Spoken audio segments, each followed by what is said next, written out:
On as the 52nd President of the Law Society of Kenya places him at the helm of the body that so much in the public defends the Constitution and fights for the rule of law. Charles Kanjama, as earlier publicized, Senior Counsel, is with me on the broadcast. Senior Counsel, thank you very much for making time for us tonight on TV47.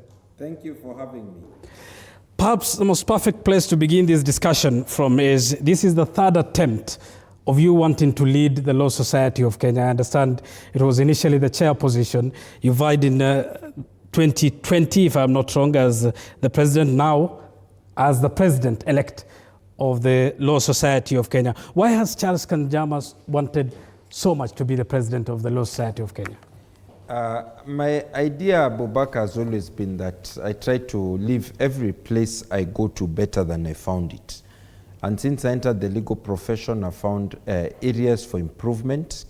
And I have served one term in the Council of the Law Society. And I realized how impactful it is to lead the legal profession for a 2-year term in terms of the ability to improve the way the profession works. Thereafter, I served for 2 terms as the chair of Nairobi branch, leading about 75% of the lawyers in the country. And again, I saw how transformative it's possible to be when you occupy a leadership position in a branch.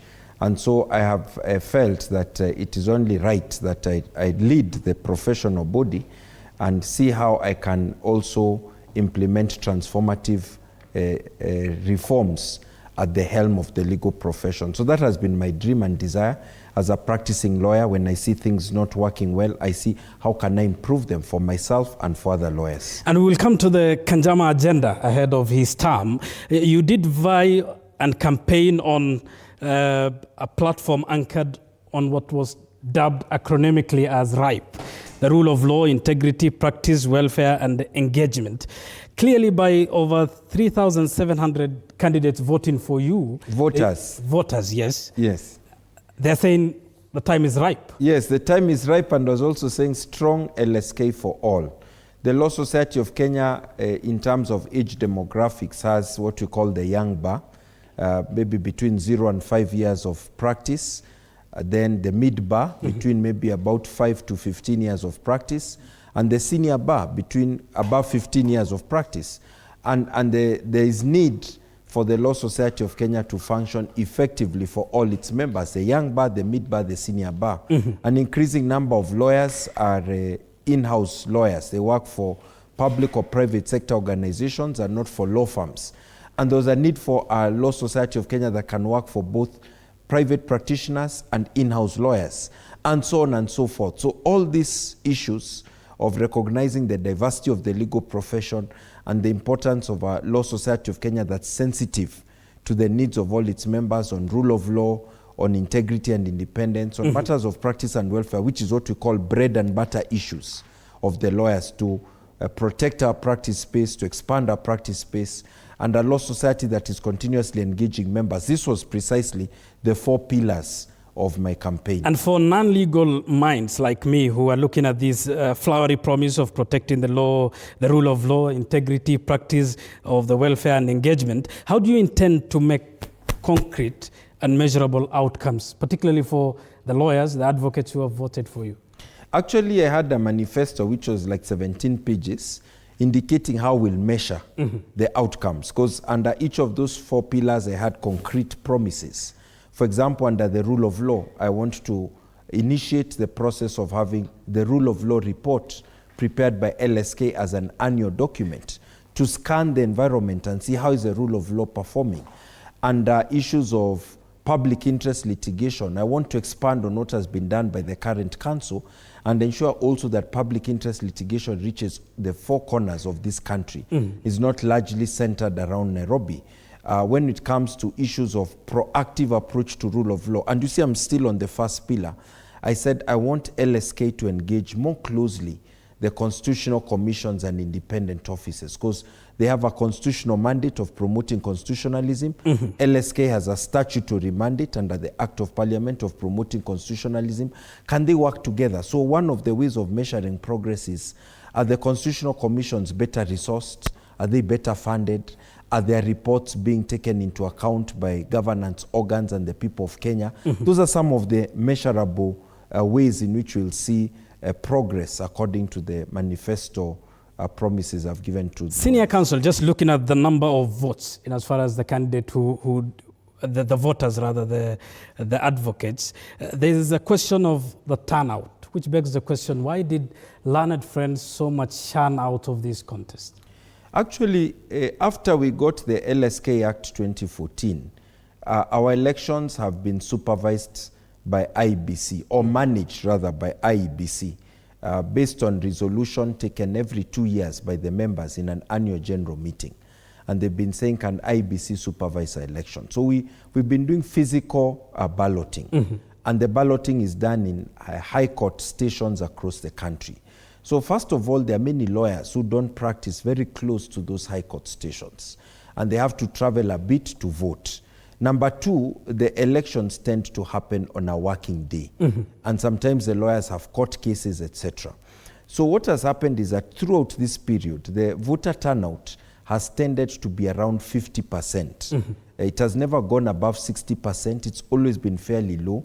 We were hoping that we could encourage voter turnout by aggressive campaigns. But Senior Counsel, such an important contest. Yes. Surely the Learned Friends would have come out large in numbers to come and vote, isn't it? Does it worry you now that you are the president?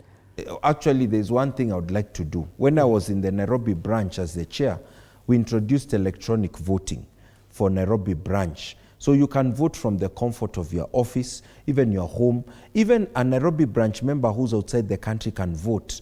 In the past, we've had discussions about introducing electronic voting to the national elections. There have been concerns about security, safety, and verifiability of the results. But I'm very committed to ensure that we get a system that meets those concerns, so that in future, we have electronic voting system where the voter turnout can be increased at lower expense. All right, you're watching TV 47. We are speaking to the new president of the Law Society of Kenya. We are making sense of the rule of law, Kanjama's agenda in as far as protecting the rule of law is concerned. Time for us to take a short break. Stay with us. This discussion is right after this break.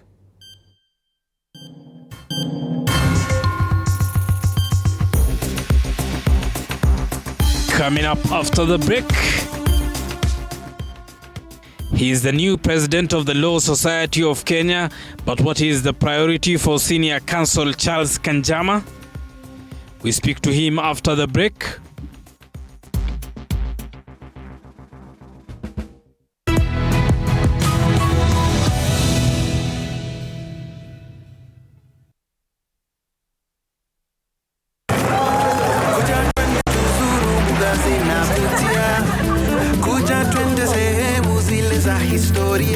Tuone maajabu, tusahau kila tabu, tupige picha zitatesa sana watu. Kenya ni raha tupu, mimi ninakwambia, kila kona ni maarufu, utapafurahia. Panda Jumatatu, hata Jumatatu.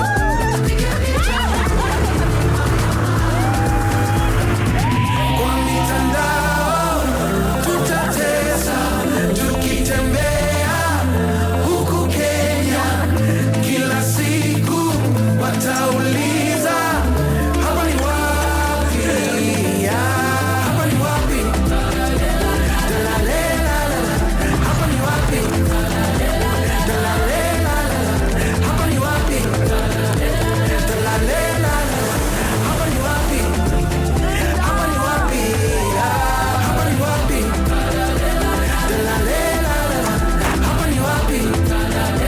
Dalalela, hapa ni wapi? Dalalela, hapa ni wapi? Hapa ni wapi?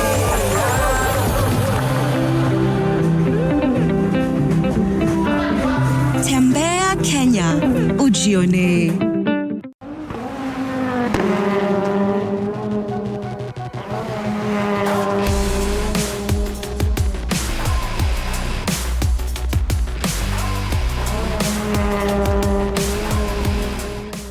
Refisha ushinde. Open and save in your KCB Gold Savings account and win. 50k ya Vasha ama MMF haingoji.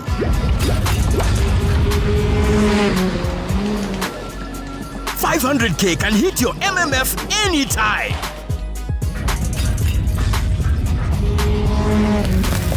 One bedroom apato ya 5.7 million can be yours. Revisha ushinde.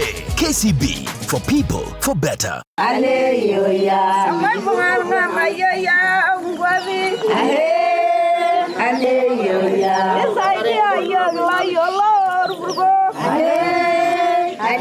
Mosiro ni sehemu moja kafu kabisa. Maji haipatikani kwa urahisi na mashule ni chache na barabara ni mbovu. Pia tunafunga shule mapema kwa sababu ya kutokuwa na maji. Tulipo hapa ni sehemu inajulikana kama Musiro Dispensary. Tunapozungumza pia tumeleta sanitizers kadhaa na pia tumeleta sabuni na pia zile dispensers. Angalau watu hapo wanapata nafasi ya kuosha mikono, wanapata nafasi ya kuwa na maji. Asante sana Tatua Tatu. Kila wakati ambapo unacheza Tatua Tatu, asilimia fulani inakuja kusaidia watu kiasi hiki ama jinsi hivi. Kwa hivyo shukran sana kwako, endelea kucheza Tatua Tatu. Kumbuka ni rahisi kama 1 2 3. Tatua Tatu asholeng. Na wiki jolong la Tatua Tatu asholeng. Tatua Tatu asholeng.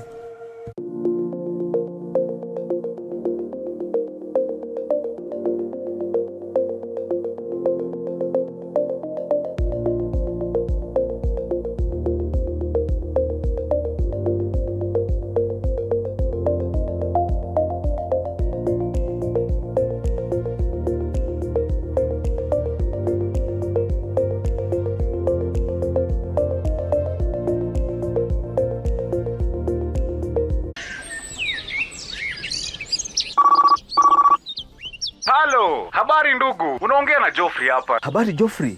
Mimi nakupigia kuhusu ile request yako ya kupata connection ya stima. Sisi tunaweza kufanyia deal, ulipe pesa kidogo tu na sisi tukuharakishie connection yako. Utanisaidia sana bwana Joffrey. Sisi tutafanya mambo iwe rahisi. Kwa kawaida utalipa 100,000 na utangojea siku mingi. Lakini ukitoa 20,000 saa hii, tunakuconnectia ukuwe na stima hata kesho. Natuma saa hii. We, hao matapeli wamekuja sana. Connection ya stima hufuata process. Hakuna shortcut. Shortcut ni ya wakora. Malipo yote ya Kenya Power hupitia channels rasmi peke yake. We mzee, hizo ni gani unajaribu kunifanyia? Tumekuja kuwashika, boda boss utamulikwa. Tumekuja kuwashika.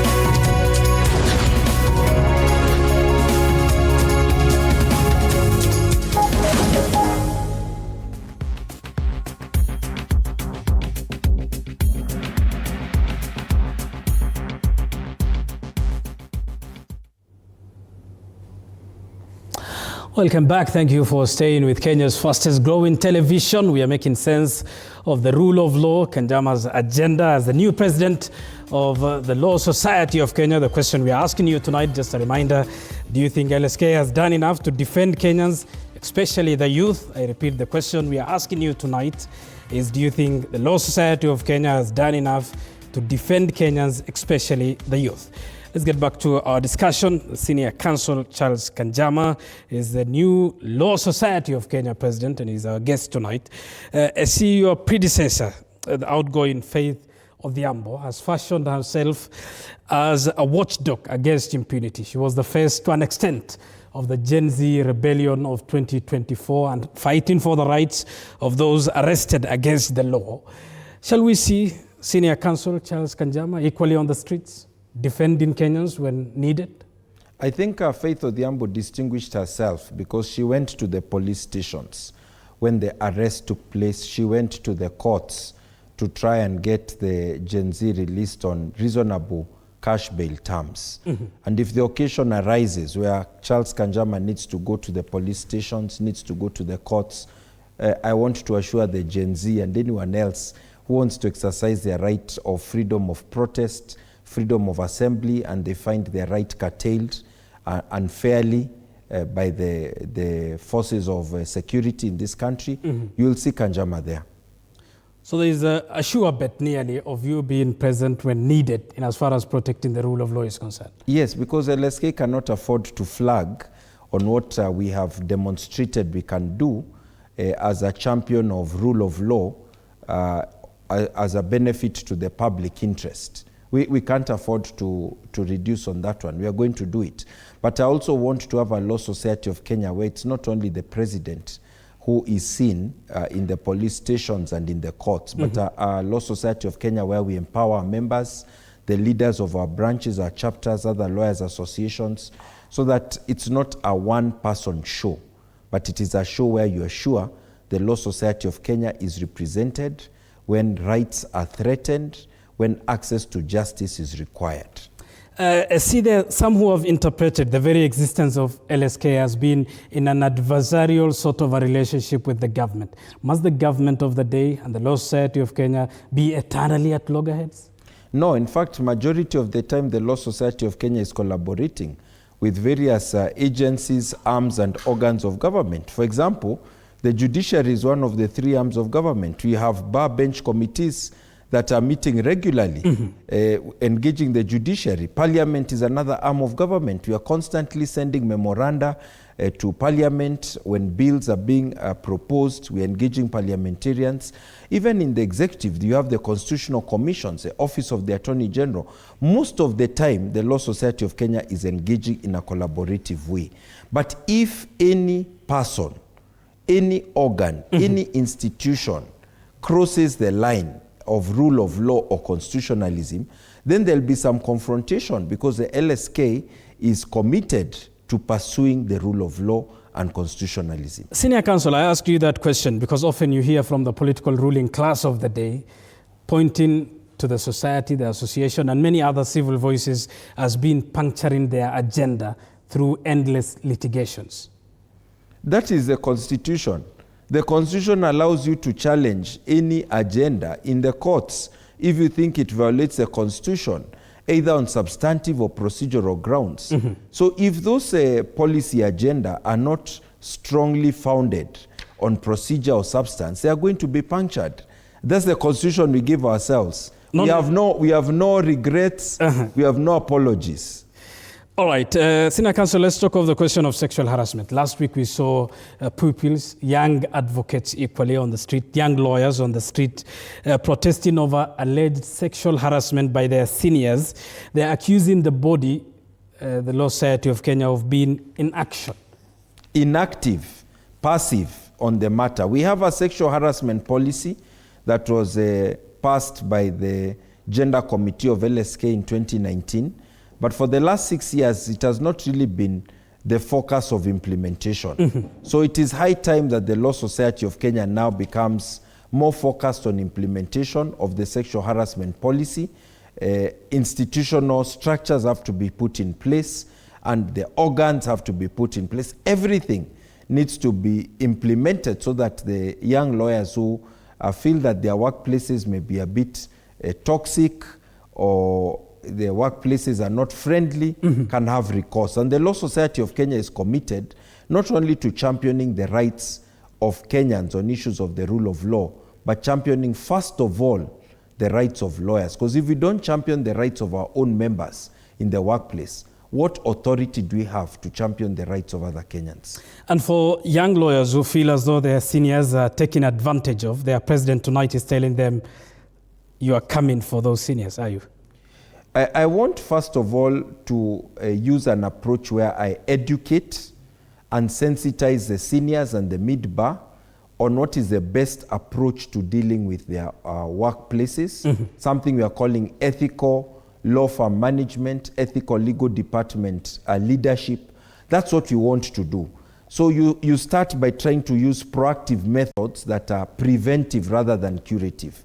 But for those who persist in harassing their young lawyers, whether it is sexual harassment or other kinds, then definitely the Law Society of Kenya will come for them so that they can improve.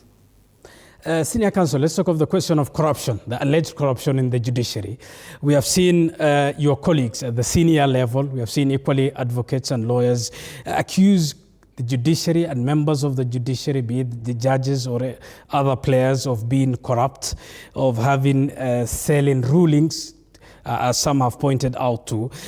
Senior Counsel Ahmed Nasir Abdullahi famously coined the jury pesa claims of judges being bribed. Judges have in their defense often said it's lawyers who are bad-mouthing them. Are they? Yes. So the truth is that corruption is in the judiciary like in any other arm or organ of government. And corruption many times is difficult to get evidence against corruption. That is why Transparency International does what they call a corruption perception index. They ask members of the public about their perception of corruption, and not necessarily whether you have experienced corruption, but also whether you know someone who has experienced corruption, because we are more likely to speak candidly when we are talking about other people as opposed to when we are talking about ourselves. So the truth is that the perception of corruption in the judiciary has been growing over the last few years. It's also true that there are many people who accuse the judiciary of corruption without very strong evidence. And the judiciary sometimes, or members of the judiciary, get frustrated. If you're accusing us of corruption, show us the evidence. So as the Law Society of Kenya, what we want to do is to ensure that the disciplinary processes are working within the judiciary, and we encourage those with evidence to come out, present the evidence, and LSK will play its role in ensuring that evidence is considered and taken into account. Fair enough, and we had asked you a question for the night. We asked you whether you think the Law Society of Kenya has done enough in defending Kenyans, especially the youth. Let's sample some of your feedback on what you had to say in relation to the question. Semester Karage Samuel says, no, they are asleep. The president of the society is with us in studio. He will answer whether his society is in asleep. Naftali Karibe says, we are on our own and we are loving it. Let's get to some more feedback. Brian Wanjiru says, nothing much or nothing at all. Remember, this is your feedback in relation to the question we asked you. Martin says, not yet. There is a lot to be done. The question, remember, was whether you think the Law Society of Kenya has done enough for the young people in relation to the Gen Z protests of 2024. Joe Wanyi says, LSK is sleeping. I wouldn't use that word. Move ahead. Vanita Joel says, why the youth, not all Kenyans? Good question there, Vanita. Emmanuel says, the Law Society of Kenya is the heartbeat of corruption. We will ask the president whether he thinks that. Peter Wanyama says, no, this is a sample of some of the feedback that we have sampled. Mr. President, quickly, you can react to some of this feedback. I think that feedback is reflective of the fact that Kenyans would like to see the Law Society doing more in this space of the rule of law. So it's legitimate feedback. But it's also true that when Kenyans are thinking about which professional body will support them in issues of rule of law, they are not mentioning any other professional body. There are many. Even the journalists, your colleagues and yourself, you have a professional body. But they are talking about the Law Society of Kenya, which is a sign that at least they are aware the Law Society of Kenya is doing something, but it should do more. And during my leadership, I pledged to ensure that the Law Society of Kenya does more in this area of rule of law, because it's part of our statutory mandate. All right, finally, SC, let me ask you one final question. We are heading to the 2027 polls, a high-stake political season. We have seen in other elections the abuse of the rule of law by those in power. What do you say to Kenyans who are watching this, more than the lawyers and their welfare? What do you say to Kenyans who are watching this program tonight and are looking at the rule of law being trampled on by those in authority? I think we want the Law Society of Kenya to move from being largely an observer of elections and an organ that points out shortcomings, to be able to foresee, to proactively engage the various agencies so that they can play a role in securing free and fair elections. That is what the Law Society of Kenya is going to do. And because I said my manifesto, rule of law is just one of the 4 pillars. The second is integrity and independence, both the bar and the bench. And when we push for integrity, it is not just integrity of lawyers and judges. We want to ensure that there's integrity of the entire elections management system and the governance system in Kenya. And as we push for also practice and welfare matters of lawyers to be dealt with, because we cannot just be focusing on rule of law if lawyers' bread and butter issues are not being addressed. If we're able to do all that jointly, I think Kenyans will see an impact, because lawyers who are well-resourced will actually be at the front line of securing the rule of law in matters of elections, whether they're advisors for one political party or politician or organs like IBC. Lawyers will be there to ensure that elections are free and fair. Senior Counsel Charles Kanjama, thank you very much for making time for us tonight. And we wish you the very best of luck in your tenure as the President of the Law Society of Kenya. Time for us to take a short break. We will be back with business news right after this break. Stay with us.